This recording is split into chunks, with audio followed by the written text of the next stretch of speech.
Hello guys, how are you?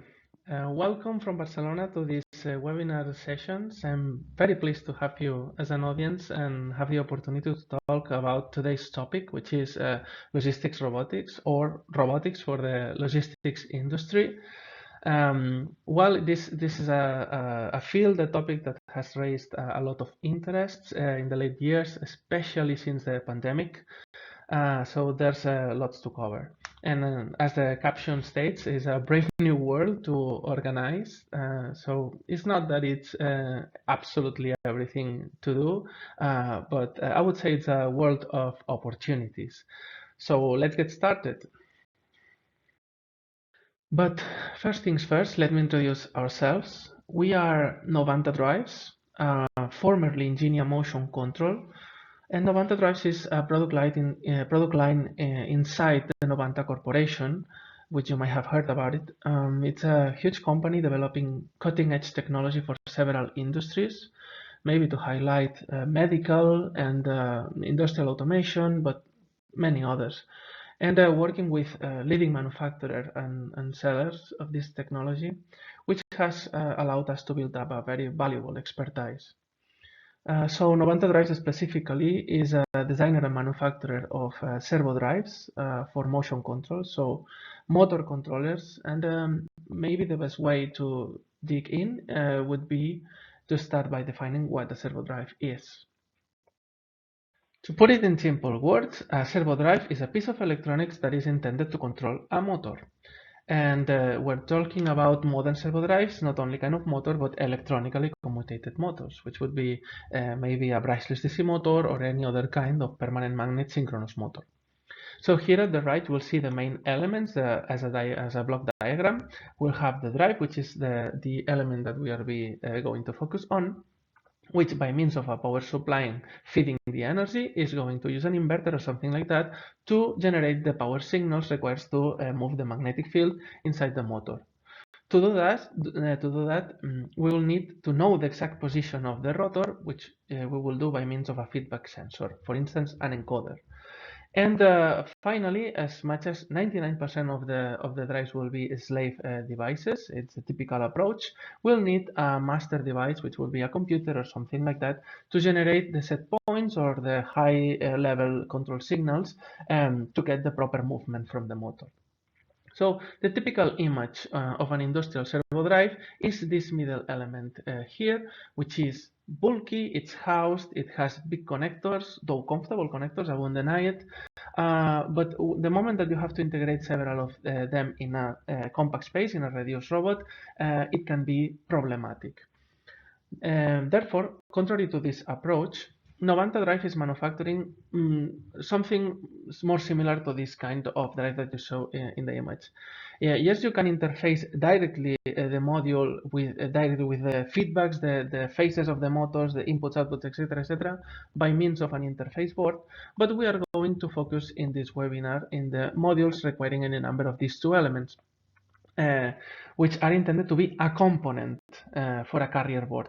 So instead of having this external element somehow embedded inside of the robot, we are going to take a look at the possibility of having one board, most probably having several of these modules plugged and working as the motion controllers inside this small PCB.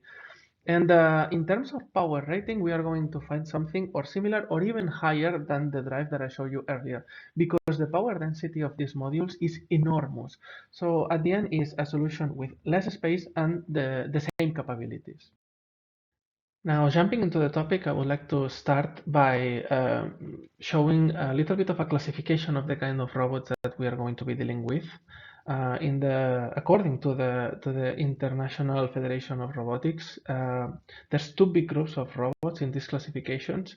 First one would be service robot, that include the mobile robots in the green square in the left, and the other one will be industrial robots that would include maybe the most important ones would be robot arms, in this case for pick and place applications, but also Cartesian robots and other kind of robots, like in logistics industry, are found for the automatic storage and retrieval systems like this one. But for the purpose of this webinar, we'll be focusing not only in mobile robots, but wheeled mobile robots like these two. These are intended to represent an AGV, an automated guided vehicle, and an AMR, an autonomous mobile robot. Legged robot, which also can be service robots and would be inside this category, are outside of this scope. Then inside these service robots, we'll be looking at the logistics and transportation category, which the IFR defines in 5 kind of robots. Well, by the way, this is based on the ISO 8373, which has a revision in 2021, I think. So we are looking more or less at the latest consideration about this.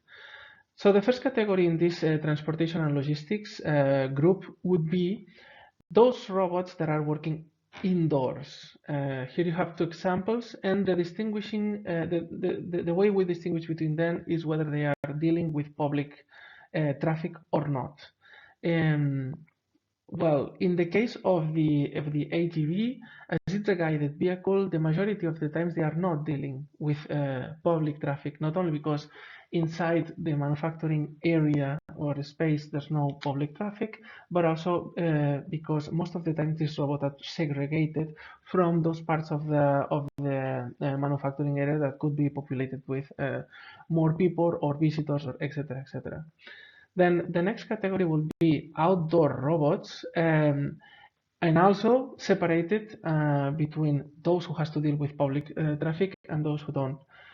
In the case of the last mile delivery robots, we find a very difficult challenge to solve in terms of software and technology, because to get these robots move in public traffic is very difficult and typically requires artificial intelligence or sophisticated navigation systems.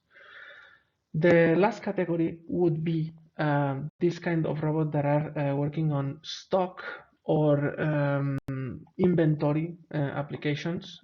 Here in this case we have one robot that is working in a grid storage system. Apart from this, this would be the robots in the logistics and transportation category. But apart from this, what is shown here in this webinar could be also used for other robots that are very similar in terms of topology or in terms of physical architecture, but as far as they are dealing with different purposes, they are in different categories inside this classification of the IFR. I'm talking specifically about, for instance, cleaning robots, or another one will be medical robots, which again is a mobile platform using, in this case, a two-wheel differential, which would be exactly the same topology that we can find in a small AGV or something like this. So although the control might be different and the purpose is different, the internal requirements for the motion control part are exactly the same. And then finally, I will point out agricultural robots, which is a very emerging market nowadays. And finally, inspection robots. And although I want to keep the focus on the robot, let me deviate for a second to mention the fact that now that we have this robot frame, although they might look similar, they could correspond to completely different markets. So here you have a couple of figures of merits of not only the progression on the previous years on these specific markets, but also the forecast for the upcoming ones. So here at the left, you'll see the forecast for the warehouse automation market, as well as the historics and forecasts for the revenue in the logistics mobile robots, which is not exactly the same as warehouse automated, but could be more or less a subset of it. And at the same time, you have something similar with the global market for the AMRs and the part of this market that corresponds to the last mile delivery market. So what these have in common is almost all of them look exponential. Not only they are growing at a very good pace, but they are expected to grow faster and faster year after year. And as much as this is fulfilled, this represents a huge opportunity, especially for those companies that are able to get into these markets among the first. And to put an example about this, just check this couple of graphs. They are Very simple. For the one on the left, it is representing the kind of delay cost that we might have by entering late into a specific market. So if we check the integral that is between these two curves, we can see that the possible benefits that we can make when getting fast to that opportunity is enormous. So the difference is enormous. This is the cost of getting late. And on the right side, this is a sort of a representation on what happens when, okay, we have properly got into this application, we have customers, we are producing, but there's a lot of costs, and the market is very competitive, and the benefits gets narrowed and narrowed as far as our cost in terms of development, etc., are increasing and increasing. So our goal would be to be sooner here and wider here, obviously. The problem is, I think that when we imagine how it will go with a future project, we tend to be a little bit optimistic. So follow me through this. I want to give you an example of a completely feasible project to develop not only a logistics robot, but if you are an OEM, it could be a component for this robot or a technological solution of any kind. So at the beginning, we are giving a schedule and a budget, meaning time and money, which are represented by these bars. And at the same time, here we are going to represent the timeline of the project. So the first thing that will happen is that we are going to invest most part of our schedule and quite a huge quantity in our budget to develop the actual solution, meaning the basic engineering to get something that we have to send to a manufacturer, as much as in the majority of cases the manufacturer will be subcontracted. I'm going to be talking especially about the electronics industry because it's the one that I know the most. So what will happen at the first stage is that our manufacturer says, okay, the DRC is not met, meaning that the design has to be ready not only to be manufactured properly, but also to fit a technological class of any kind. And in this case, we didn't met the characteristics and the requirements for that class. So we have to go back into the design phase, modify, correct, and change this and send the output files to the manufacturer again, which in this case is not so bad. It will entail just a little bit more budget and a little bit more time. Then with the design already redesigned, this time the prototype is manufactured, we receive the prototype and we get into the technical verification, which by the way is a big deal. It's not something simple. In this technical verification, we have bought power supplies, we have bought instruments and complex devices, expensive devices, so that we can wire our prototype, connect it to a supply, and turn on the supply to start testing the device, and then boom, the DC-DC explodes, or any other major electronics failure. Well, the fact is that the design rules check and the addition to the manufacturing requirements means that the technological class of the device is okay, but it doesn't mean that the design is good from the electronics point of view. So when this happens, we have to detect all these problems in the verification, go back into the design phase and redesign again. So next thing that we already have the design redesign, and we already passed the technical verification, and we are going to the EMC certification, which in most of the cases we have to pass by law because it's stated in the law. Slightly different requirements for American, European, Canadian, or wherever laws. But the fact is that if you want to put the project, for instance, in the European market and get the CE marking, you need to pass the EMC certification. But this pass is often considered like a checkbox, like part of the paperwork after the design to get the product functioning in the market. And it's not that easy. It's not like it's a simple checkbox. The EMC certification can complicate the thing a little bit. So when we send the design to the laboratory to be tested, suddenly this happens. An enormous, massive amount of radiated emission into the lower part of the spectrum. So this is not easy to solve. It will require going back into the design phase again and add filters, change the layout. In some cases can require putting ferrites in the wiring, complicating the wiring of the robot afterwards. So it is a big deal. But with the money that the laboratory cost and the investment in time that we did, at the end we get with our product passing the EMC certification, we are out of the schedule, but we still are inside our budget forecast, so it's not that bad, and we have our market-ready product at last. False, because as soon as we start trying to sell this product, the marketing teams or the sales teams states, hey, nobody wants to buy the robot because they are looking for similar solutions having the functional safety already solved, embedded. The functional safety is like the kind of requirements that will guarantee that the device is not only safe to work, but depending on the scenario, safe to work with humans or safe to work with other machines. And in fact, there's a huge variety of safety certifications that you could be interested on. And this, when we go to the certified body, that could be TUV or something similar, we are reminded or specific procedures that we should have been following since the beginning, but we didn't.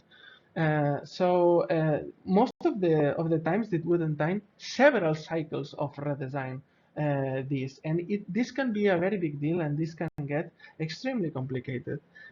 So huge amount of investments. We are completely out of schedule now. We also are over budgeted, but with this, reality slaps in our face, or at least our project managers' faces, and we finally get our market ready now for real product. So this is obviously a joke, but I think that some of you might have felt identified in some of the stages, or even you have passed through this sometimes. So getting the project done is difficult to forecast, is difficult to fulfill, and very often we increase a lot our development costs, and we delay our time to market as a consequence. To overcome these difficulties, and now I'm getting finally to the point, we are today presenting our latest initiative that's called the Sumit Designer Initiative. And to put it in simple words, it would consist in a series of examples, in a series of design guides with downloadable resources, where you can profit from our expertise on not getting into those troubles that I just presented in the previous slide, and jump over them, or the majority of them, by using designs made by experts, made by people who already got into those trouble and found the way to solve this. So how it works? You obviously start, as always, you always start with an idea. With this idea that involves motion control, you go into our Sumit Designer webpage and check for which one of the examples there is more similar to the idea that you have.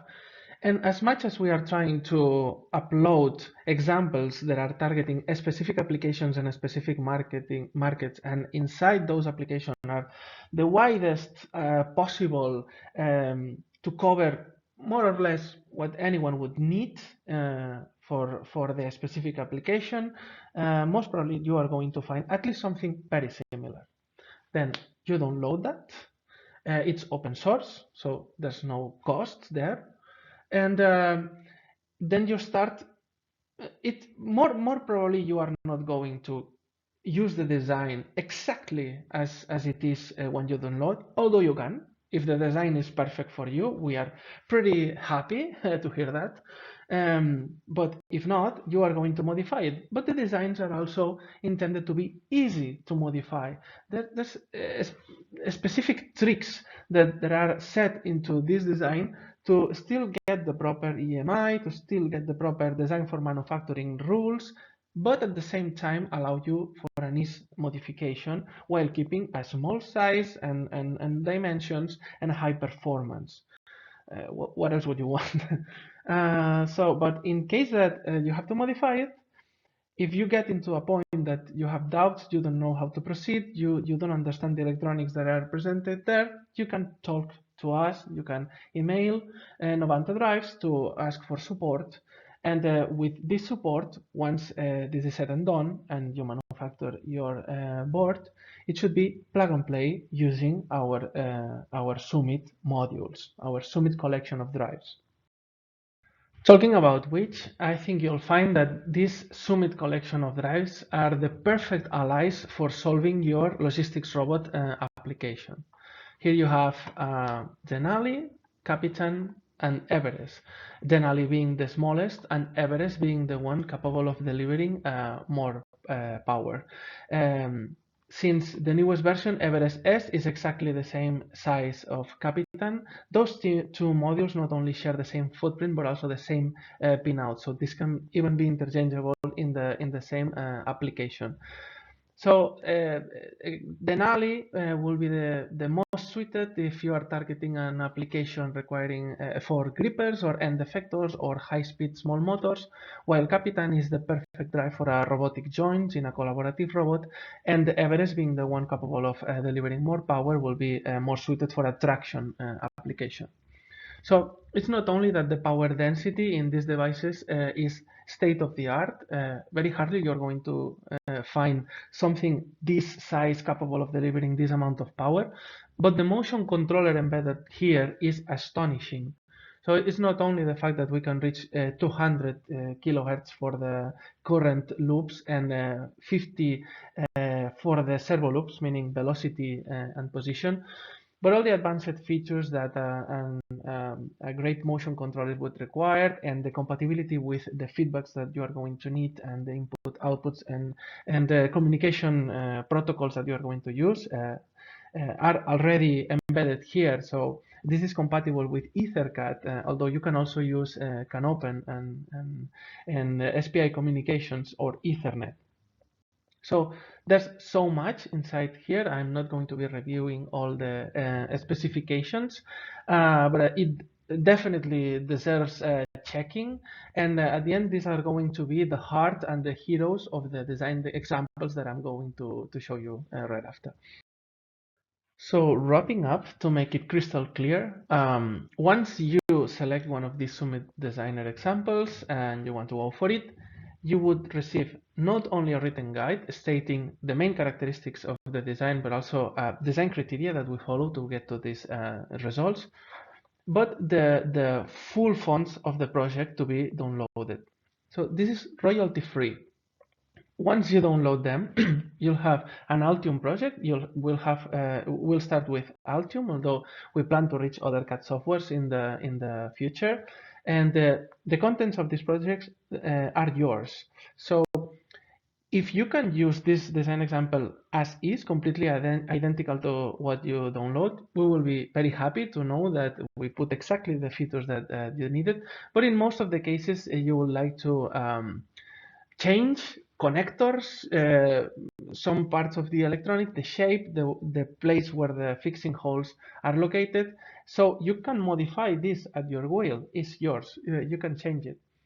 So what we think it means to you is a massive save in the time to market, because in terms of development, as much as you are starting with a finished design, you will have to iterate way less. And this means less engineering effort, less cost, and hence less time and less time to market. But if this wasn't enough, think about the decrease in the possibilities of error, the contingencies that you can find. Only for the fact that you know that a lot of the errors that you will detect at the end of the project and you are doing them at the beginning of the projects can completely mess your schedule. I think you will sleep a lot better starting with a project that's already engineered by experts. Let me put an example. You saw this board earlier. We call it XCR because this is one of the boards that we use in a series of our standard products. So as much as all the Sumit Designer examples are tested and ready to be used, in this case, this one is like extremely tested. It's tested to the bone because we have been using this same electronics interface board for several years now.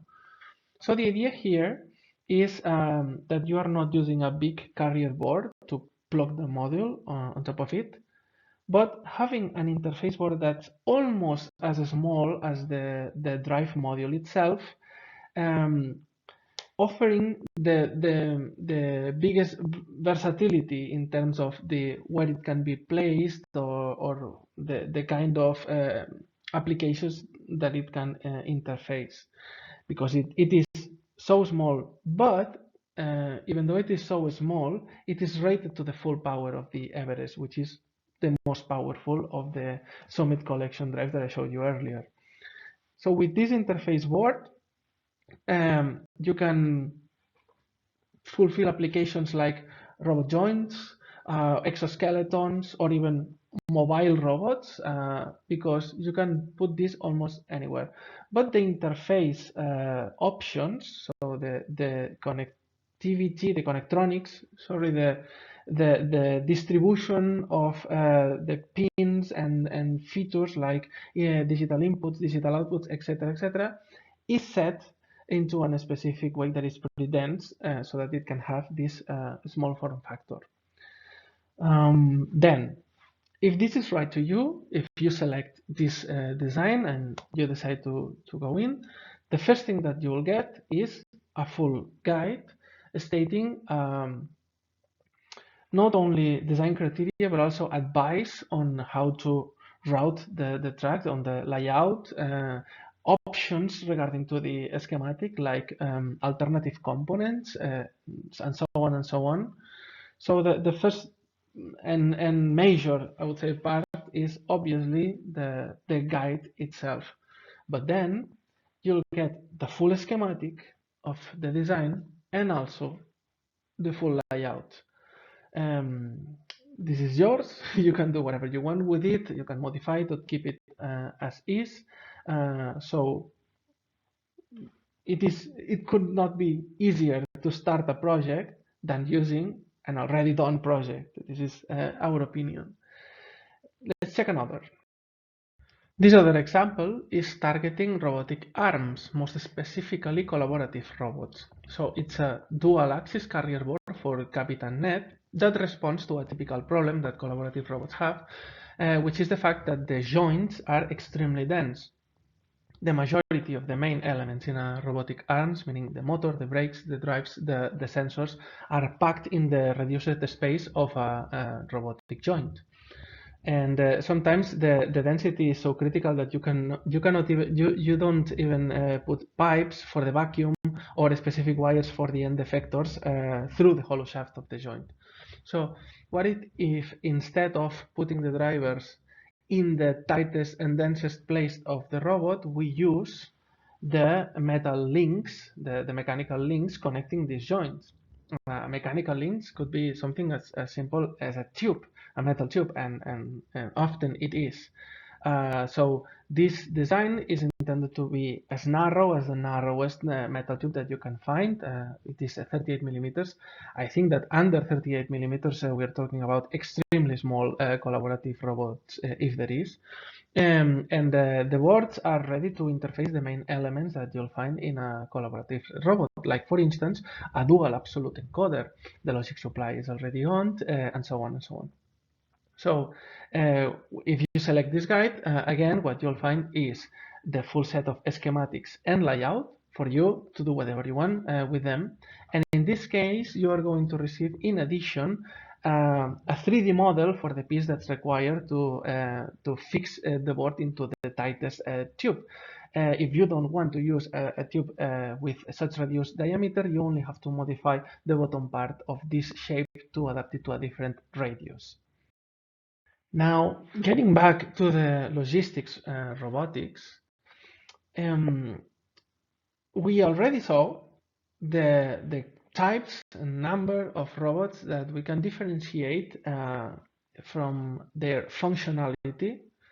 Now they are going to take a look at the differences in their topology slash architecture. So the number of elements are required and how are distributed inside.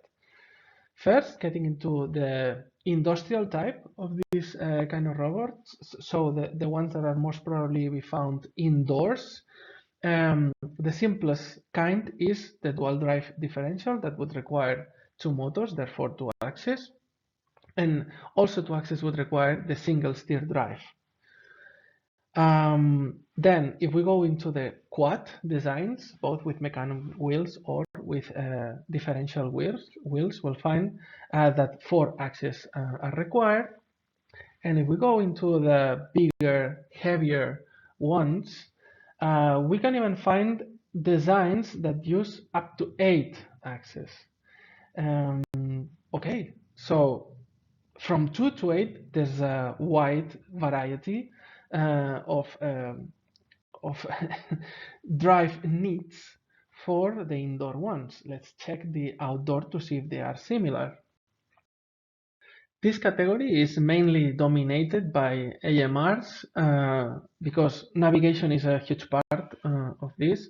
And similarly to the industrial ones, we'll find designs starting from the simplest topologies of the dual differential with 2 motors up to the buggy suspensions, both active and passive, that depending on how they are implemented, they can range from 4, 6 considering the steering motors to 8. In the middle, we'll find the typical quad drive strategies, 5 axes if we consider steering into the front wheels, and also funny design that it's getting more popular and popular. There are robots that are in equilibrium, using balance to move. Then if they are using the same wheels for the balance and for the motion, they are most probably using a sophisticated application of the 2-ax differential. But if they are using different sets of motor for the balance and for the motion, which is it ends with a very good solution because it improves both the motion and the balance, then it will most probably go into 4 axes. So at the end, we are ranging from 2 to 8, exactly the same than we saw with the industrial or indoor ones. Then, how can we implement these motors physically distributed inside of the robot? Let's take a look at the architecture, or the physical architecture. This diagram in the left is showing you the most average internal shape that we can find in a logistics robot. It's common, meaning that it would have parts that are easily found in the market. But there's lots of these parts and wires in this solution, which entails a higher risk for EMI, and also having more elements would be more difficult to reach a higher mid-time before failure. On the other hand, here at the right, this is the representation of what I think to be the most elegant solution for this kind of systems. In this case, although the representation shows the same graphic for the motors, we should imagine that the drives are inside this metal housing. The electronics is here. Therefore, we are not putting outside the motor faces, which is the worst part of the robot in terms of EMI. It's the main aggressor of any EMI relationship. But we are putting outside the DC bus, the supply of these modules. and the communications, obviously, to reach the master. Therefore, way less elements, hence less complexity, is easier to do the maintenance, and it will be easier to reach a higher mid-time before failure. The drawback here is that it's still very rare, or at least it's uncommon, to find in the market not only hub motor wheels, so wheels where the motor is integrated inside the chassis of the wheel, but at the same time the electronics. So okay, it exists, it's growing year after year, but it's good to suppose that if we find this part with the proper power range and the proper characteristics that we want in our robot, for sure it will be way more expensive than the counterpart that does not include the drive inside. So in the middle between these two approaches is what we want to be for this Sumit example that I'm going to show you right after. And it's trying to get the best of these two worlds. So, okay, we still have the phase and feedback wires outside the drive, but all the drives are inside a single PCB, which means we make the wiring way easier. And at the same time, we are using normal motor wheels, meaning that they do not include the drives, so they are easy and cheap to find in the market. So with this, we get more or less into this point in these ranges, more likely to go towards the side of common, cheaper. It's more likely to go into the side of easier in terms of wires, so easier to access and to do the maintenance. And at the same time, in terms of EMI and MTBF, we are sort of in the middle, but I think we still are in a best position than in the example in the left, because, okay, the wires, the phase wires are outside as an aggressors, but all the other wires that in this case the communications and the DC bus and the associated wires that go all around the robots are not present here. Therefore, it's more difficult to get the victim to be influenced by this aggressor in terms of EMI. And at the same time, as we are dimensioning completely all the elements inside this board, it will be easier to get a higher rating in the mid-time before failures. With all this context and specifications given, I can finally show you the Sumit Designer example that is intended to help you get your logistics robot done. You are seeing the top and bottom views of it, and it's using 4 Everest modules and 2 Capitan modules, but in a while I'll explain you that this is completely configurable. So I want you to notice these dashed lines here.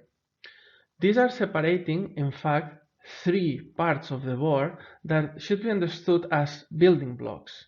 The design is ready to make it very easy to select all the elements in these building blocks and to connect the wires, the tracks going off the module to the contiguous one. So at the end, what we did is, as far as the different logistics robots would have huge difference between them, not only in the power range, because a robot that's ready to move 5 tons will use motors that use a completely different power range than a small stock robot that is intended to move 500 grams or maybe 5 kilos. So it's not only the fact that the big one is going to use a bulky connector with huge filters and a power electronic that is intended to withstand more current, but also the peripherals that are more probably found in the kind of motors to be used in this case are slightly different. So what we did is to select the set of features for each module that we thought was more adequate to solve each one with the minimum effort, with the need for changing the minimum amount of things. You can see these features listed here, and all of them are connected by means of a common input stage.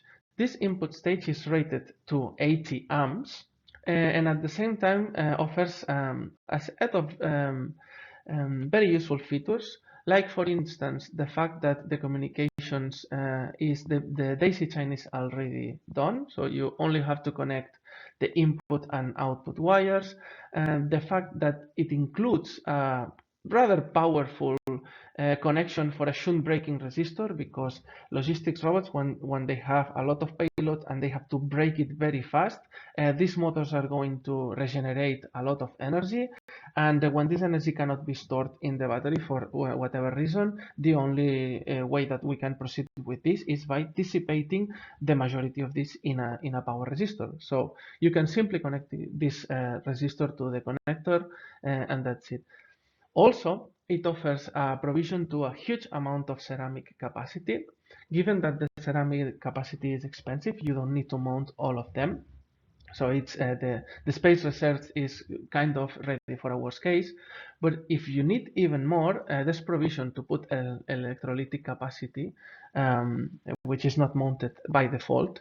So you're, in terms of DC bus stability, I think that you will be covered in almost any scenario they can imagine. And finally, the logic supply for all the modules is already embedded in DC-DCs and other protective elements that are already on board. To show you how flexible this is, let me use just several examples of what you can achieve with this Sumit Designer. For instance, here at the right, we have a drive, a board for let's say a quad differential drive, where the four wheels are traction wheels, but at the same time is a rather big one, requiring the higher ratings in terms of power. So we are using 2 times the dual 40 amps module. We just selected the top one from the ones that you saw earlier and duplicated, and there you go. You have a 4-axis board ready to interface this kind of robot. Another example will be, let's imagine that I do need traction in 4 wheels, but at the same time I need 2 more axes for steering into the front wheels, for instance, a total of 6. But at the same time, the steering motors are not going to require as much power as the traction ones. So in this example here, we are using 4 times the 20 amps rated module and 2 times the 10 amps rated ones. And the only thing that we did is to just pick this module and keep it, and this one was duplicated. It is all ready to be interconnected to each other, and it's all ready to be selected because there's lots of elements here, and so on and so on. So it's very easy to get this configuration. The limit, what's the limit? Well, we placed the limit at 8. So this example here has 8 modules. Not only because our study revealed that 8 might be the maximum number of axes that most of the applications in logistics industry might require, but at the same time, I mentioned the logic electronics, which is, for instance, this DC-DC here and other elements in the input stage, to withstand up to 8 modules. The logic consumption and plus the feedbacks consumption, which is more or less expected to be like an average of what an absolute encoder would consume, is the amount with a specific safety margin of consumption that you can deliver with this DC-DC. But if you want to put more than 8, you can modify this. Just change the DC-DC, maybe an embedded module that you can plug or solder, or your own discrete DC-DC, and you want, for instance, 12 modules, you can do it. And at the end, the part where you put the 12 modules will be eased because you only have to copy paste these building blocks that we just gave you. So what all of them have in common is not only that the end result is pretty low profile and also pretty small. Look at these sizes.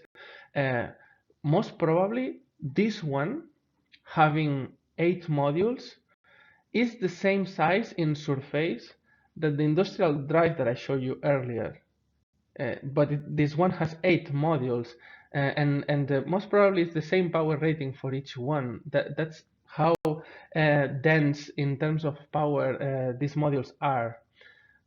So yes, the solution will be small and pretty low profile, which would allow you, for instance, to place the battery on top or the master, the computer, other elements. And the other limit is obviously the power rating of the input stage. It's limited to 80 amps, which you can distribute for a specific number of modules.